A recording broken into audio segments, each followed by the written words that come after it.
2차 대전이 종전된 후에 독일의 감옥소와 수용소를 돌아보던 한 연합군 병사가 이렇게 소리 지르며 나왔습니다. 여기가 지옥이다.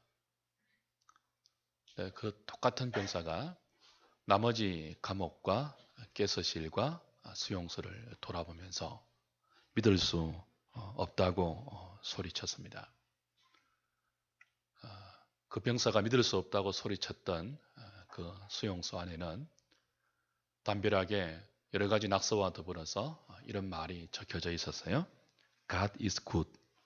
God is love. 하나님은 선하십니다. 하나님은 사랑이십니다. 그 기록이 다른 낙서와 더불어서 적혀 있던 거죠. 지옥 같은 수용소에서도 하나님은 선하시다고 고백하게 했던, 여기가 지옥이라고 외쳤던, 그렇게 볼 수밖에 없는 그 환경에서도 하나님은 사랑이라는 믿을 수 없는 감사의 고백을 드렸던 이 이름 없는 그리스도인의 감사의 비결은 무엇일까요?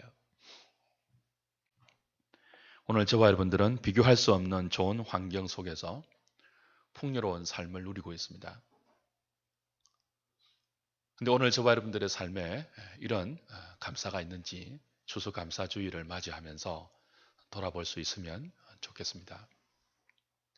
혹 우리의 마음에 감사가 아닌 불평, 원망, 그리고 의심, 그리고 염려, 불안한, 미움 이런 마음들이 있다면 오늘 우리에게 주시는 시편 107편 이 말씀을 통하여서 다시 우리의 심령 가운데 감사가 풍성하게 회복되는 그런 은혜가 있기를 주의 이름으로 축복합니다. 오늘 9절까지만 읽었는데 사실은 본문 전체가 우리가 오늘 나눠야 할 말씀이죠. 시편 107편은 1절에서 여호와께 감사하라 하는 명령으로 시작이 되어요. 그리고 1절 후반부에는 감사해야 하는 이유로 그가 선하시고 그가 인자하시다라고 감사해야 할 이유를 밝히고 있습니다. 그리고 4절부터 32절까지 4개의 단락으로 좀 더 구체적으로 하나님의 선하심과 하나님의 인자하심이 우리에게 어떤 형편에서 베풀어졌는지를 좀 더 구체적으로 설명하면서 그분을 찬양하고 여호와께 감사하는 것이 마땅하다는 이야기를 펼쳐가고 있습니다. 4절부터 32절까지 이어지는 하나님께 감사해야 할 마땅한 이유는 4가지의 단락으로 구성이 되어 있어요. 근데 이 4가지의 단락은 동일한 찬송과 동일한 고백을 중심으로 해서 엮여져 있습니다. 먼저 그 동일한 찬송은요, 여호와의 인자하심과 인생에게 행하신 기적으로 말미암아 그를 찬송하라는 8절과 15절과 21절과 31절의 말씀이에요. 똑같은 찬송이 반복되어 나오죠. 그리고 동일한 고백은요, 저희가 근심 중에 여호와께 부르짖을 때 그 고통에서 건지셨다 하는 고백이 6절과 13절 그리고 19절 28절에서 이어져 나옵니다. 그래서 이 4가지의 단락을 요약하면 이렇게 되어요. 인생이 경험할 수 있는 4가지의 다양한 고통이 있다는 거죠. 그런데 그 고통 속에서 하나님이 행하신 일들을 기억하면 우리가 어떻게 그 하나님의 인자하심을, 그 하나님의 선하심을 감사하지 않을 수 있겠느냐 하는 내용이에요. 그렇다면 오늘 시인이 우리에게 가르치는 인생이 경험할 수 있는 다양한 고난, 다양한 어려움, 그리고 그 속에서 하나님을 배울 수 있는 기회가 되는 그런 내용들이 뭘까요? 가장 먼저는 4절부터 9절까지 오늘 우리가 읽었던 본문의 내용이죠. 광야의 방황입니다. 4절을 보시면 그들이 광야 사막길에서 방황하며 거주할 성읍을 찾지 못했다 그랬죠? 주 안에 사랑하는 여러분, 살다 보면 어디로 가야 할지, 어떻게 해야 할지 전혀 길이 보이지 않을 때가 있습니다. 광야가 그런 것이죠. 아무리 둘러보아도 가야 할 길이 없는 곳이에요. 아무리 찾아보아도 거해야 할 성읍이 없는 곳이에요. 광야. 때로는 우리의 인생이 광야 같은 순간을 맞이할 때가 있다는 거죠. 광야는 방황하는 곳입니다. 갈 길이 보이지 않고 거해야 할 성읍이 보이지 않아서 여기저기 떠돌 수밖에 없는 광야입니다. 이런 광야의 방황은 고통스럽습니다. 광야의 방황은 아파요. 얼마나 아프고 고통스러운지 5절에서는 추리고 목이 말라 내 영혼이 속에서부터 피곤하다 그랬습니다. 때때로 우리의 인생이 광야 같은 순간을 맞이할 때 추리고 목이 말라서 우리의 영혼이 속에서부터 피곤해지죠. 이런 광야의 순간이 없으면 좋으련만 맹걸려 인생은 살다 보면 이런 광야 저런 사막이 다 찾아오지 않습니까? 두 번째로 겪을 수 있는 인생의 어려움이 뭡니까? 10절부터 설명되는 흑암과 사망의 그늘에 앉아있는 상황이에요. 흑암과 사망의 그늘에 앉았다라고 시인이 인생이 겪을 수 있는 고난의 또 다른 한 패턴을 우리에게 소개하는데 이런 때는요. 소망의 빛이라고는 한 줄기도 보이지 않고 사방이 꽉 막혀 있는 그런 상황이죠. 살아있다고 하지만 죽었다고 느끼는 그래서 사망의 그늘이 내 인생을 온통 덮고 있다고 느끼는 그런 때입니다. 12절에 보시면 이런 때는 엎드러져도 돕는 사람이 없다 그랬습니다. 아무도 내 편이 없는 때예요. 아무도 자기를 돕는 사람이 없는, 아무도 자기를 지지하는 사람이 없는, 아무도 자기를 좋아하는 사람이 없는 철저하게 혼자인 상태.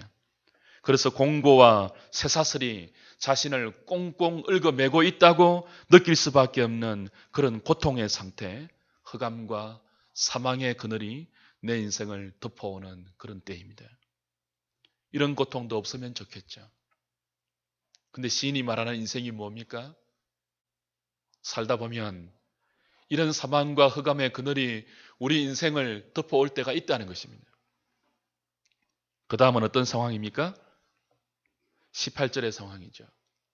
모든 음식물을 싫어하게 되어서 사망의 문에 이르는 상태입니다. 극심한 질병의 고통으로 죽음의 문턱을 느끼는 그런 때이죠. 힘듭니다. 어렵습니다. 고통스럽습니다. 라고 부르짖는 사람들도 병을 얻어서 식욕을 다 잃어버리고 어떤 음식도 그죠? 속에서부터 받지 아니하는 그래서 극한 육신의 고통을 호소하면서 죽음의 문턱을 들락날락하는 그런 지체들을 보면 우리가 입으로 이래서 힘듭니다. 저래서 어렵습니다. 라고 말하는 우리의 고통은 사치라고 느껴질 수밖에 없는 그런 극심한 육체의 질병을 겪고 있는 그런 분들이 있죠. 바로 18절의 상황이에요. 네 번째는 어떤 상황입니까? 25절부터 27절까지의 내용인데요. 한번 읽어볼까요? 25절부터 27절까지 읽읍시다. 시작. 여호와께서 명령하신즉 광풍이 일어나 바다 물결을 일으키는도다. 그들이 하늘로 솟구쳤다가 깊은 곳으로 내려가나니 그 위험 때문에 그들의 영혼이 녹는도다. 그들이 이리저리 구르며 취한 자같이 비틀거리니 그들의 모든 지각이 혼돈 속에 빠지는도다. 어떤 상황이에요? 한순간에 광풍이 불어오는 것입니다. 미친 바람이 내 인생에, 내 가정에, 내 직장에, 나의 인간관계 속에 미쳤다고 밖에는 표현할 수 없는 거센 바람이 불어와서 나의 모든 것을 흔들어 버릴 때예요. 그 바람이 내 인간관계를 흔들어버리고요.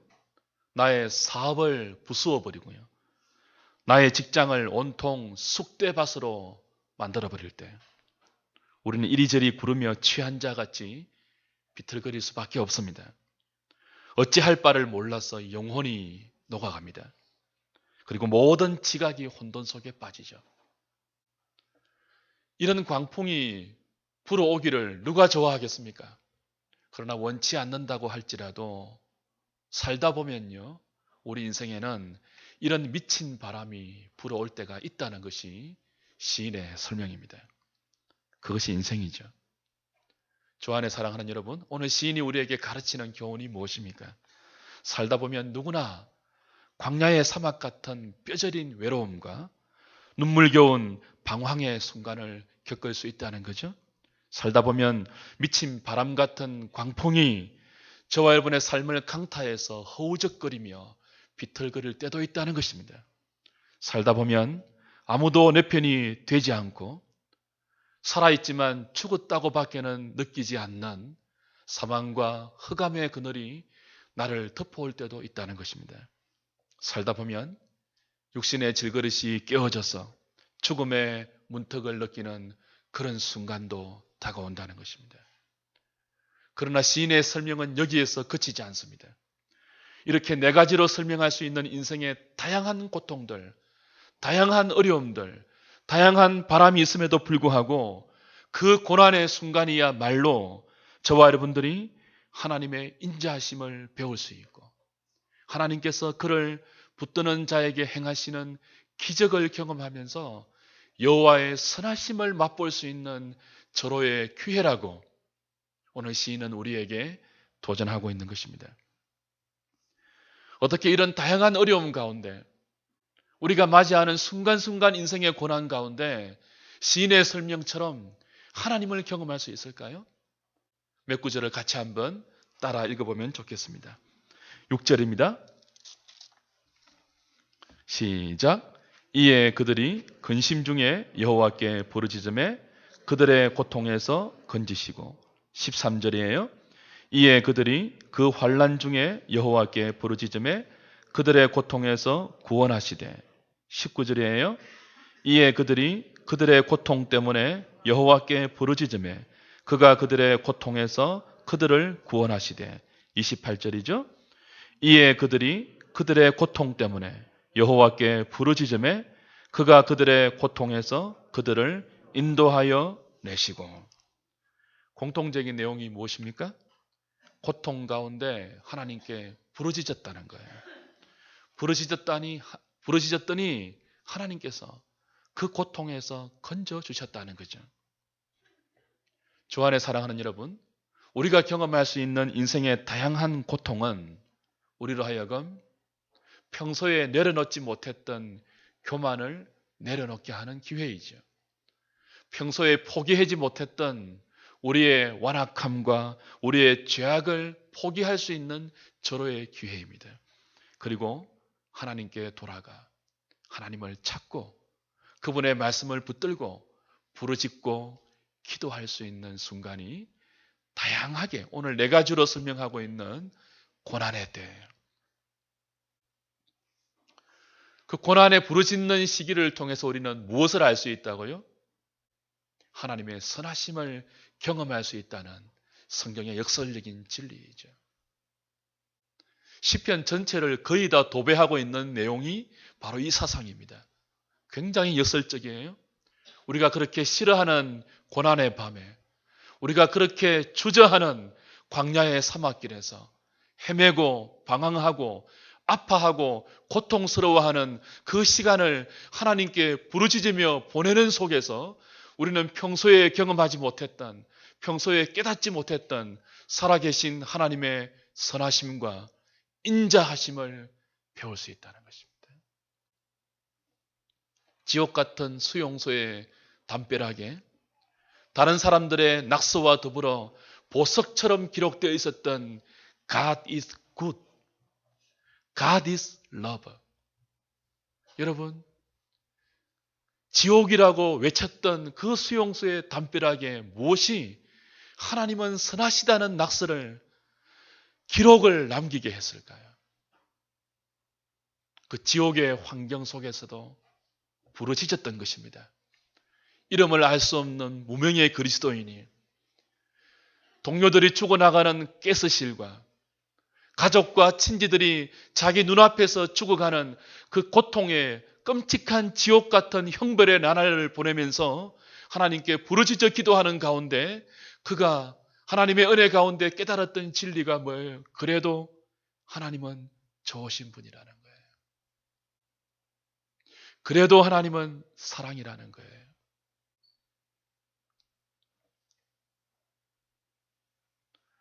주 안에 사랑하는 여러분, 견디기 어려운 고난이 있습니까? 눈물이 있는지요? 아픔이 있고 기가 막힌 광풍이 여러분의 마음을 핥히고 있습니까? 그래서 비틀거리고 혼돈스러우십니까? 길이 보이지 않아서 막막하십니까? 살아있지만 죽었다고 느끼십니까? 두려우십니까? 불안하십니까? 걱정이 되고 염려가 되십니까? 아무도 내 편이 없어서 철저하게 외로우십니까? 그냥 잊지 마십시오. 부르짖으십시오. 여러분이 부를 수 있는 여호와의 이름을 부르십시오. 그분이 선하심을 준비하시고 여러분에게 신실하심을 경험시키기 위해서 그 고난의 한복판에 여러분과 함께 하시면서 여러분이 부르짖는 그 시간을 기다리고 계십니다. 여러분에게도 God is good, God is love, 그 보석 같은 여러분의 영혼의 고백을 여러분의 심령 가운데 새겨주시기 위해서 오늘 하나님이 기도로 하나님을 찾는 여러분의 절규를, 여러분의 부르짖음을 기다리고 계십니다.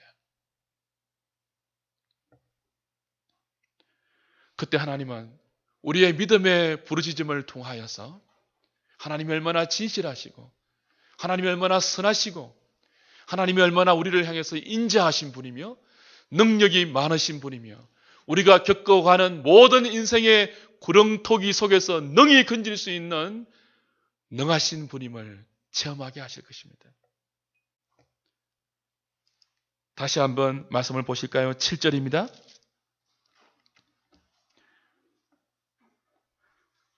같이 읽을까요? 시작. 또 바른 길로 인도하사 거주할 성읍에 이르게 하셨도다. 9절입니다. 그가 사모하는 영혼에게 만족을 주시며 줄인 영혼에게 좋은 것으로 채워주심이로다. 14절입니다. 흑암과 사망의 그늘에서 인도하여 내시고 그들의 얽어맨 줄을 끊으셨도다. 16절이죠. 그가 논문을 깨뜨리시며 쇠 빗장을 꺾으셨음이로다. 20절입니다. 그가 그의 말씀을 보내어 그들을 고치시고 위험한 지경에서 건지시는 도다. 29절 30절이죠. 광풍을 고요하게 하사 물결도 잔잔하게 하시는 도다. 그들이 평온함으로 말미암아 기뻐하는 중에 여호와께서 그들이 바라는 항구로 인도하시는 도다. 주 안에 사랑하는 여러분, 하나님께서 우리에게 이런 인자를, 이런 구원을 베풀 수 있는 분임을 믿을 수 있기를 바랍니다. 모든 종류의 고난에서 교만을 내려놓고 우리의 죄악을 내려놓고 하나님을 찾고 그분께 부르짖어 기도하며 나아가면 하나님 말씀을 보내어서 우리를 회복시키실 것입니다. 갈 길을 보이실 것입니다. 거할 곳을 찾게 하실 것입니다. 극한 질병의 고통에서 여호와 라파 치료하는 은총으로 건지실 것입니다. 나를 흔들고 내 인생을 사정없이 핥히는 무서운 광풍의 혼란과 비틀거림 속에서 잔잔한 바람을 경험하게 하실 것입니다. 하나님 주시는 평안과 기쁨 속에서 소원의 항구로 다시 항해하는 내 인생의 항해가 부르짖는 여러분의 기도 가운데 하나님의 선하심으로 말미암아 다시 회복될 것입니다. 그리고 설령 그렇지 않다 할지라도 부르짖는 그 모든 과정을 통하여 여러분의 영혼에 말씀드린 것처럼 하나님이 얼마나 선하신 분인지 새겨질 것입니다. 빼앗아갈 수 없는 감사의 노래가 여러분의 입술과 여러분의 심령을 통하여 그렇지 않다 할지라도 하늘로부터 부어질 것입니다. 감사는 맹목적인 것이 아닙니다. 감사는 생각하는 것에서부터 비롯됩니다.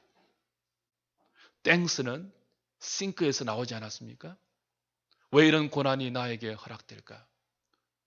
하나님이 모든 것을 주관하시는 것을 믿을진데 하나님이 내 인생 가운데 왜 이런 광야를 허락하시고 왜 이런 사망과 흑암의 그늘을 허락하시고 왜 이렇게 육신의 극한 질병의 고통을 허락하실까? 왜 이렇게 광풍을 허락하셔서 나로 하여금 비틀거리게 하실까? 생각을 하실 때 그 생각 속에 하나님의 말할 수 없는 선하신 계획이 보이고 저와 여러분들을 거룩하게 빚어가시고 하나님을 사랑하게 하시고 하나님을 열렬하게 찾게 만드시며 마침내 우리가 꿈꾸고 우리가 바라고 우리가 원하는 것보다 훨씬 좋은 것을 주시기 위하여 우리를 그렇게 인도하시는 하나님의 뜻을 여러분 항복하면서 고백하게 될 것입니다. 생각하는 것이 중요합니다. 왜 이렇게 감사가 사라질까요? 사람들이 생각하지 않기 때문에 그래요. 그냥 생각하지 않고 TV 보면서 웃고 여러분 개그 너무 좋아하지 마세요. 개그 프로. 우리의 뇌를 죽이는 거예요. 생각을 못하게 해요 그냥. 그러니까 사람들이 현대인들이 생각을 안 해요. 생각을 안 하니까 감사보다는 불평이 많죠. 생각을 해도 잘못하니까요. 원망이 자꾸 나오는 거예요. 말씀을 붙들고 생각하고 기도하면 그 생각의 끝에는 감사로 연결됩니다. 말씀을 붙들고 묵상하는 생각의 마지막 종착점에는요. 찬송이 허락됩니다. 그 찬송과 그 감사의 최고봉이 뭐예요? 하나님이 선하시다는 거예요. 하나님이 사랑이라는 거예요. 생각해 보십시오. 오늘도 살아있다는 것이 얼마나 감사합니까? 육신을 가지고 죄짓지 않고 하나님의 영광을 위해서 우리의 몸을 사용할 수 있도록 믿음을 주신 것 얼마나 감사합니까? 하루에도 몇만 명씩 굶어 죽는 시대입니다. 음식 쓰레기를 버릴 수 있으니 얼마나 감사합니까? 한순간에 태풍으로 이웃 나라에서는 몇천 명이 죽어나갔습니다. 갑자기 헬리콥터가 집을 덮치고요.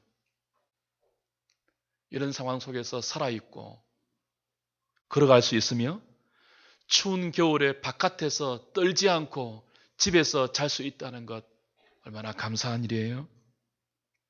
학생들이요 공부할 수 있는 것이 얼마나 감사한 일인 줄 아십니까? 부모 밑에서 편안히 공부할 수 있다는 게 얼마나 감사한 줄 아세요? 학원에 다닐 수 있다는 것 얼마나 감사한 줄 아세요? 엄마라고 부를 수 있는 엄마가 있는 게 얼마나 감사한 줄 아세요? 아버지라고 품 안에 파고 들어갈 수 있는 부모가 있는 게 얼마나 감사한 줄 아세요? 여러분에게 남편이 있다는 것 생각하면 얼마나 감사한 건데요. 여러분에게 잔소리해 줄 수 있는 와이프가 있다는 것 얼마나 감사한 일인데요. 무엇보다도 믿음의 공동체가 있어서 매주일 진리의 말씀을 들을 수 있고 믿음의 지체들과 함께 웃고 함께 울며 함께 기뻐할 수 있는 공동체를 주신 것 얼마나 무한 감사한 일인지요. 말씀을 맺을까요? 지금까지 저와 여러분들은 광야의 사막, 흑암과 사망의 그늘, 육신의 질그릇이 무너지는 질병의 고통, 광풍이 우리의 인생을 시도 때도 없이 핥히고 지나가는 혼돈의 고통을 다양하게 겪으면서 오늘까지 살아왔습니다. 그 모든 과정 속에 여러분을 사랑하시는 하나님이 어떻게 여러분의 인생을, 여러분의 가정을 이 자리까지 인도하셨는지를 생각해 보십시오. 모든 것이 주님의 은혜 아닙니까? 우리가 할 수 있는 일이 뭘까요? 감사하는 거겠죠. 그래서 신약 성경 데살로니가 전서에서 사도 바울은 우리에게 이렇게 말씀했습니다. 범사에 감사하라. 이것이 그리스도 예수 안에서 너희를 향하신 하나님의 뜻이다 그랬습니다. 범사에 감사하는 것이 예수 그리스도 안에서 우리를 향한 하나님의 뜻이래요. 오늘 이 복된 추수감사주일 아침에 저와 여러분들의 심령 가운데 하나님은 선하십니다. 노래할 수 있는 놀라운 은혜가 회복되기를 바랍니다. 하나님은 사랑이라고 그렇게 선포할 수 있는 복된 주일 될 수 있기를 주의 이름으로 축원합니다.